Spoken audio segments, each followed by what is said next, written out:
খেলা শেষ জাস্টিস সৌমেন সেনের। সুপ্রিম কোর্টের সাংবিধানিক বেঞ্চে জাস্টিস সৌমেন সেন এবং জাস্টিস অভিজিৎ গঙ্গোপাধ্যায়ের কলকাতা হাইকোর্টের যে সংঘাত তা নিয়ে 5 বিচারপতির ডিভিশন বেঞ্চ গত শুক্রবার যে পর্যবেক্ষণ, সেই পর্যবেক্ষণেই আজ কার্যত ভয়ঙ্কর চাপে পড়তে চলেছেন বিচারপতি সৌমেন সেন। প্রথমত, 2 বিচারপতির সংঘাতের মাঝেই কলকাতা হাইকোর্টে এমবিবিএসে ভর্তি সংক্রান্ত যাবতীয় নির্দেশ স্থগিতাদেশ রয়েছে।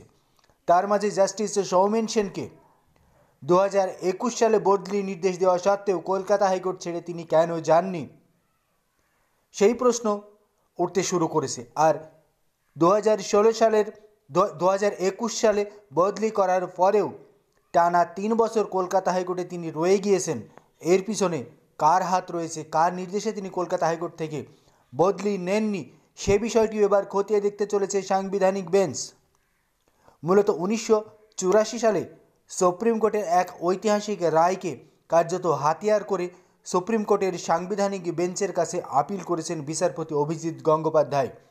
1984 সালের ঐতিহাসিক সুপ্রিম কোর্টের সেই রায়েই কার্যত ভরসা রাখতে চলেছেন বিচারপতি গঙ্গোপাধ্যায় এবং বিচারপতি গঙ্গোপাধ্যায় কার্যত নিশ্চিত জয় পেতে চলেছেন, এক কথায় বলা যায়। জাস্টিস সৌমেন সেন এক রাজনৈতিক ব্যক্তিত্বকে বাঁচানোর চেষ্টা করছেন, এমনকি একাধিক বিচারপতিকে কনভিন্সও করেছেন এই অভিযোগে।